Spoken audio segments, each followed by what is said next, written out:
तो दोस्तों आज मैं एक्सप्लेन करने वाला हूँ हाल ही में रिलीज हुई एक Indonesian possession exorcism horror movie को जिसका नाम है कुदरत। बहुत ही बढ़िया फिल्म है ये। इसकी IMDb रेटिंग है 7.1 स्टार्स आउट ऑफ 10। और हाँ, आप लोग कमेंट सेक्शन में ये जरूर बताना कि आप कौन सी कंट्री से या फिर कौन से स्टेट या फिर टाउन से इस वीडियो को देख रहे हो। जानकर अच्छा लगेगा कि हमारे व्यूअर्स कहाँ से हैं। तो चलिए अब बिना किसी देरी के चलते हैं सीधा वीडियो की तरफ। तो मूवी की शुरुआत में हम कुदरत को देखते हैं जो कि अपने बेटे अलिफ का एक्सॉर्सिज्म कर रहा था। लेकिन यहाँ पर जिस सेटन या फिर शैतान ने अलिफ को पजेस किया होता है वो काफी ज्यादा पावरफुल होता है। इसलिए कुदरत के एक्सॉर्सिज्म कंप्लीट होने से पहले ही सेटन अलिफ की जान ले लेता है और यहाँ से वो शैतान या फिर सेटन जाने से पहले अलिफ के जरिए कुदरत से बोलता है कि तुम अपने गिल्ट की वजह से पूरे लाइफ टाइम सफर करने वाले हो। जिसके बाद अगले सीन में हम कुदरत को सीधा जेल में देखते हैं जहाँ पर हमको पता चलता है कि अलिफ के मौत के इल्जाम में कुदरत पिछले 3 साल से जेल के अंदर बंद था, क्योंकि ऑब्वियसली पुलिस ये सब नहीं मानती है कि कोई शैतान, डीमन या फिर ये सब ऐसा कोई कर सकता है। इसके अलावा हमें यहाँ पर कुदरत और उसके साथी कैदी की बातों से ये पता चलता है कि पहले किसी अननोन रीजन की वजह से कुदरत ने अपनी वाइफ अजीजा को खो दिया था और फिर इसके बाद में अल्लाह का नाम लेकर एक्सॉर्सिज्म करने के बावजूद भी वो अपने बेटे को नहीं बचा पाया, जिस वजह से अब उसको अल्लाह से नफरत हो गई है। बेसिकली यहाँ पर पूरी जिंदगी अल्लाह का नाम लेने के बावजूद भी कुदरत अपनी फैमिली को बचा नहीं पाया था, इसलिए अब वो अल्लाह को ही अपनी बुरी किस्मत का जिम्मेदार मान रहा था। बेसिकली वो उनसे खफा हो चुका था। खैर अब यहाँ पर कुदरत और उसके साथी की बातें चली रही होती हैं कि तभी वहाँ पर अचानक से जेल का वार्डन आ जाता है जो कि कुदरत को घसीटते हुए एक दूसरे रूम में लेकर जाता है और शॉकिंगली वो उसको वहां पर ले जाकर फांसी पर लटकाने लगता है। और हमको पता चलता है कि इस जेल का वार्डन भी उसी शैतान से पजेस हो चुका है जिसने अलिफ को मारा था और इसका नाम यहाँ पर असुवाला है। यानी कि इतने सालों के बाद भी असुवाला ने कुदरत का पीछा नहीं छोड़ा और जब फिर से उसको ये पता चला कि कुदरत को माफी मिल गई है और अब वो जल्दी ही जेल से छूट जाएगा तो उसने कुदरत को फांसी देकर खत्म कर दिया। लेकिन अब यहाँ पर क्वेश्चन उठता ये है कि असुवाला सिर्फ कुदरत के साथ ही ऐसा क्यों कर रहा था, तो इसके पीछे काफी भयानक असली पत्ते हैं। खैर अब इसके बाद में हम कुदरत की स्पिरिट को एक दूसरी दुनिया में देखते हैं जहाँ पर उसे इस सच्चाई का एहसास होता है कि अल्लाह कभी किसी के साथ गलत नहीं करते। जिसके बाद में कुदरत की स्पिरिट वापस से उसकी बॉडी में आ जाती है जो कि मॉर्ग में रखी थी। जिसके बाद में कुदरत वहां से भागकर अपने गांव आ जाता है। यानी कि वो मारा गया था लेकिन अल्लाह ने उसकी सोल को वापस उसकी बॉडी में भेज दिया, जहां पर उसको पता चलता है कि उसके गांव पर शैतान ने काबू पा लिया है और आए दिन किसी न किसी को शैतान पजेस करके खत्म कर देता है। इसको आप सेटन भी समझ सकते हो। इसके अलावा गाँव में सेटन के बुरे साई की वजह से सूखा पड़ चुका था और बाढ़ आ गई थी। मीनवाइल हम कुदरत के गाँव के अंदर ही जिहान नाम की एक लड़की को देखते हैं जिसको सेटन ने पजेस किया होता है और फिर वो अपना सर पटक पटक कर खुद को खत्म कर लेती है। मीनवाइल इधर कुदरत अपने मास्टर यानी कि टीचर क्याई से मिलने अपने बचपन के स्कूल में पहुंचता है, जहां पर उसकी मुलाकात उसके बचपन के दोस्त जाफर से होती है। और यहां पर इनकी बातों से हमको ये पता चलता है कि कुदरत और जाफर पहले इसी स्कूल में साथ पढ़ते थे और ये कोई नॉर्मल स्कूल नहीं था बल्कि यहीं पर एक्सॉर्सिज्म करने का तरीका सिखाया जाता था। यानी कि कुदरत और जाफर दोनों ही एक्सॉर्सिस्ट होते हैं और यहाँ पर कुदरत के ऊपर तो जैसे अल्लाह का हाथ था, क्योंकि उसका कोई भी एक्सॉर्सिज्म कभी फेल नहीं हुआ था। लेकिन जब अंत में वो अपने बेटे अलिफ को नहीं बचा पाया तो ये खबर सुनते ही उसके मास्टर क्याई बीमार पड़ गए, जिसके बाद धीरे धीरे करके पूरे गांव को ही सेटन ने अपने कब्जे में ले लिया। और अब यहाँ पर उसके मास्टर बीमार रहते थे, इसलिए जाफर उनके बदले में एक्सॉर्सिज्म का स्कूल चला रहा था, जिस वजह से अब गांव के लोग उसे उस्ताद बोला करते थे। मीनवाइल हम कुदरत के गांव के अंदर ही एक और फैमिली को देखते हैं जिसके अंदर अलिफ नाम के एक पैरालाइज्ड बच्चे को एक जिन ने पजेस किया था और ये चीज उसकी माँ यास्मीन समझ भी जाती है। लेकिन जब वो इसके बारे में अपनी बेटी यानी कि अलिफ की बहन आशा को बताती है तो वो इस बात को मानने को तैयार नहीं होती, क्योंकि उसके अकॉर्डिंग गांव में कोई बीमारी फैली है जिसकी वजह से लोग ऐसे मर रहे थे।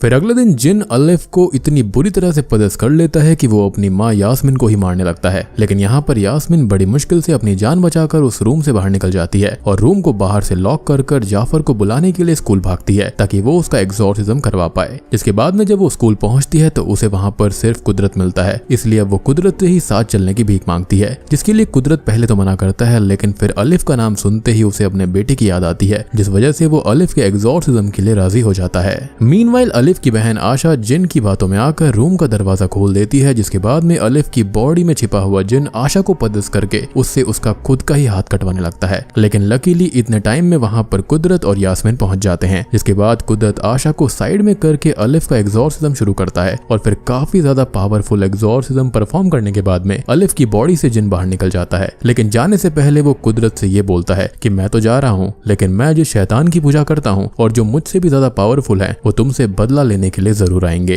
फिर कुदरत जब वापस स्कूल जा रहा होता है तो उसको फिर से असू वाला सेटन दिखाई देता है जो कि वुल्फ के फॉर्म में होता है। और फिर इसके तुरंत बाद कुदरत को अपने बेटे अलिफ की स्पिरिट भी दिखाई देती है, जिससे डर कर वो खाई में गिर जाता है और बेहोश हो जाता है। मीनवाइल आशा के घर पर अलिफ को वापस से इविल स्पिरिट पदस कर लेती है, लेकिन फिर अगले ही पल वहां पर जाफर पहुंच जाता है जो कि अलिफ और उसकी फैमिली को लेकर स्कूल आता है ताकि उसका एग्जॉर्सिज्म किया जा सके। और फिर कुदरत को भी होश आ जाता है और वो जाफर के पास पहुंचकर उसे बताता है कि अलिफ को अब किसी छोटे मोटे जिन्न नहीं बल्कि खुद असू वाला ने पदस किया है, जो कि एक सॉर्सरर है जो कि शैतान का डायरेक्ट डिसेंडेंट है, यानी कि वंशज है। और कुछ देर पहले कुदरत ने जिस पावरफुल जिन को अलिफ की बॉडी से बाहर निकाला था वो तो बस असुवाला का हेंचमैन था, और ये असुवाला ही था जिसने उसके बेटे अलिफ को मारा था। और इसलिए अब वो इस अलिफ का एग्जॉर्सिज्म परफॉर्म करके इसकी जान बचाना चाहता है, जिस पर जाफर बोलता है कि मैं सारी बात समझ गया, लेकिन मैं तुम्हें अलिफ का एग्जॉर्सिज्म परफॉर्म करने नहीं दे सकता, क्योंकि मैं नहीं चाहता कि तुम असुल वाला से बदला लेने की आग में इस अलिफ की जान खतरे में डाल दो।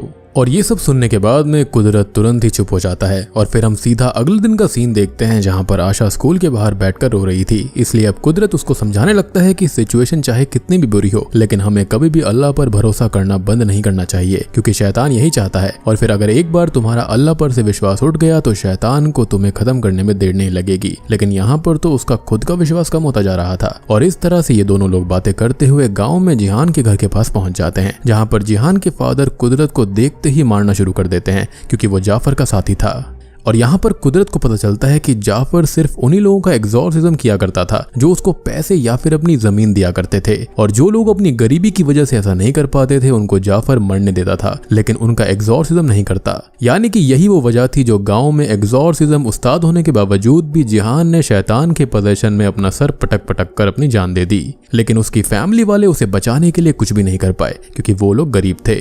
खैर अब कुदरत जब मार खाकर वापस स्कूल पहुंचता है तो उसको पता चलता है कि अलिफ का एग्जॉर्सिज्म सक्सेसफुल रहा, जिसके बाद में कुदरत जाफर से गुस्से में पूछता है कि आखिर वो ऐसे लोगों की मजबूरी का फायदा उठाकर उनकी जमीन क्यों ले रहा था। अब इस पर जाफर पहले तो बात को टालने की कोशिश करता है, लेकिन फिर जब माहौल ज्यादा गर्म हो जाता है तो जाफर कुदरत को स्कूल से बाहर निकल जाने का ऑर्डर दे देता है। जिसके बाद अगला सीन उसी रात का होता है जहाँ पर हम देखते हैं कि शैतान इस बार यास्मीन को पजेस कर लेता है, और फिर यास्मीन आशा को ये ऑर्डर देती है कि वो उस्ताद जाफर को बुला कर लाए। मीनवाइल हम कुदरत को देखते हैं जो कि स्कूल छोड़ने से पहले लास्ट टाइम अपने बीमार मास्टर क्याई से मिलने जाता है, जो कि उसे जाफर के बारे में कुछ धीरे से बोलते हैं। जिसके बाद कुदरत जाफर को ढूंढते हुए एक गुफा जैसी जगह पर पहुंच जाता है। और दोस्तों यहाँ पर खुलते हैं इस मूवी के असली पत्ते, और यहाँ पर कुदरत को ये पता चलता है कि जाफर खुद असुवाला और जिन की पूजा किया करता था ताकि असुवाला उसको ऐसी ताकत दे जिससे वो पूरी दुनिया पर राज कर पाए। इसके अलावा गाँव में जो लोग जिन और असुवाला से पदस हो रहे थे वो भी जाफर की वजह से ही हो रहा था, क्योंकि वो ब्लैक मैजिक के जरिए उन लोगों की सोल को असुवाला के सामने भेंट के तौर पे चढ़ा रहा था, जो कि बहुत ही खतरनाक काम है।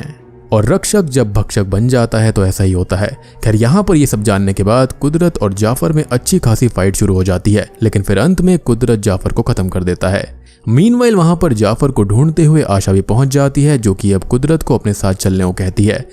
मीनवाइल हम यास्मीन को देखते हैं जो कि असुवाला के पोजेशन में आकर अपने ही बेटे अलिफ को जमीन में जिंदा दफना देती है। जिसके बाद थोड़ी देर में वहां पर कुदरत और आशा भी पहुंच जाते हैं, जो कि यास्मीन से पूछते हैं कि अलिफ कहां पर है, जिस पर वो उनको बता देती है कि उसने उसको जिंदा दफना दिया। और दोस्तों यहाँ पर यास्मीन असुवाला से पोजेस्ड होकर इतनी ज्यादा ताकतवर हो चुकी थी कि वो कुदरत की जान लेने पर उतर आती है। जिसके बाद में कुदरत काफी ज्यादा मुश्किलों का सामना करते हुए एग्जॉर्सिज्म परफॉर्म करता है, जिससे एंड में यास्मीन असुवाला के पोजेशन से आजाद हो जाती है। जिसके बाद कुदरत जब जमीन खोदकर अलिफ को बाहर निकालने की कोशिश करता है तो असुवाला कुदरत को ट्रिक करने के लिए जिंदा अलिफ की जगह उसके बेटे का रूप ले लेता है, यानी कि वहां पर पजेस्ड हालत में जिंदा अलिफ खड़ा हो जाता है। लेकिन कुदरत को वो अपना खुद का बेटा अलिफ के रूप में नजर आ रहा था। लेकिन फिर भी यहाँ पर कुदरत ट्रिक नहीं होता और लगातार प्रेयर्स के जरिए वो अलिफ की बॉडी को हमेशा हमेशा के लिए असुवाला से आजाद करवा देता है, यानी कि इस बार उसके अंदर काफी ताकत थी। जिसके बाद में अगला सीन 6 महीने बाद का होता है, और अब असुवाला के चले जाने की वजह से गांव में वापस से खुशहाली और हरियाली आ गई थी। और तो और अब कुदरत के मास्टर क्याई भी ठीक हो चुके थे, और मुझे लगता है कि यहाँ पर उनको बीमार करने वाला कोई और नहीं बल्कि जाफर ही था। और इसलिए अब कुदरत फैसला करता है कि अब समय आ चुका है जब वो ये पता लगाए कि उसकी वाइफ अजीजा की डेथ हुई कैसे थी, जिसके लिए वो गांव छोड़कर जाने लगता है। और उसके इस सफर को आसान बनाने के लिए क्याई उसे अपनी पुरानी बाइक देते हैं। और फिर अंतिम सीन में हम देखते हैं कि स्क्रीन के ऊपर लिखकर आता है कि कुदरत वापस लौटेगा, और बूम, इसी के साथ में ये मूवी यहीं पर खत्म हो जाती है। तो दोस्तों ये थी कुदरत मूवी की कहानी, जो कि एक प्रॉपर एग्जॉर्सिज्म, पोजेशन, डेविल और जिन्स के ऊपर बेस्ड मूवी है। यहाँ पर हमको दिखाया गया है कि जब शैतान या फिर सेटन आपका बुरा समय लाता है तो उस समय अल्लाह पर सवाल उठाने के बजाय आपको अल्लाह की शरण में जाना चाहिए, क्योंकि अगर आप अपने बुरे समय में अल्लाह पर भरोसा करना बंद कर देंगे तो इससे सेटन को और ज्यादा ताकत मिलेगी। और रही बात इस मूवी की कहानी की, तो यहाँ पर असुवाला सेटन की बात की गई है। वो शैतान का डायरेक्ट वंशज है, इसलिए उसके अंदर काफी ज्यादा पावर्स थी, जिस वजह से वो शुरुआत में कुदरत के बेटे अलिफ को मारने में सक्सेसफुल रहा। और दोस्तों यहाँ पर एक और फैक्टर ये भी है कि अपनी वाइफ को खोने के बाद से ही कहीं ना कहीं कुदरत का अल्लाह में फेथ थोड़ा कम हो गया था, जिस वजह से वो अपनी पूरी पावर्स का इस्तेमाल ना करते हुए अपने बेटे अलिफ का एग्जॉर्सिज्म नहीं कर पाया। इसके अलावा बात करें असुवाला की, तो कुदरत के पीछे हाथ धोकर वो इसलिए पड़ा हुआ था क्योंकि कुदरत के ऊपर अल्लाह का आशीर्वाद था, जिस वजह से कभी भी उसका कोई एग्जॉर्सिज्म फेल नहीं हुआ था। और यहाँ पर सबसे बड़े राज की बात यह है कि उसकी वाइफ की मौत कैसे हुई थी, तो इसको भी ढूंढने के लिए वो निकल चुका है। और यहाँ पर इसलिए ही असुवाला ने यह सोचा कि अगर वो कुदरत को मार नहीं सकता तो उसकी फैमिली को खत्म करके उसकी हिम्मत को तोड़ ही सकता है, ताकि कुदरत दोबारा से कभी भी एग्जॉर्सिज्म परफॉर्म ना कर पाए और उसके जैसे और डीमंस और जिन्स इस धरती पर अपना कब्जा बना पाएंगे। और यहाँ पर असुवाला इसमें काफी हद तक सक्सेसफुल भी हो गया था, लेकिन अंत में यहाँ पर कुदरत ने वापसी कर ली। अब बात रही यहाँ पर कि असुवाला बार बार यास्मीन और उसके बेटे अलिफ को क्यों पजेस कर रहा था, तो सीधी सी बात है कि वो कुदरत को इस बात का फिर से एहसास दिलाना चाहता था कि चाहे वो कितना भी अल्लाह का नाम लेकर एग्जॉर्सिज्म कर ले, लेकिन एंड में वो अलिफ या फिर उसकी फैमिली को नहीं बचा पाएगा, और उसको वो बार बार सेम नाम के लोगों के साथ में टॉर्चर कर रहा था। तो दोस्तों ये थी कुदरत मूवी की कहानी, जो कि एक इंडोनेशियन हॉरर मूवी है। उम्मीद करता हूँ कि आपको एक्सप्लेनेशन और मूवी पसंद आई होगी। पसंद आई है तो वीडियो को लाइक कर देना, चैनल के ऊपर नए हैं तो सब्सक्राइब कर लीजिए। तो मैं आप सबको मिलता हूँ अगली वीडियो के साथ में, तब तक के लिए स्टे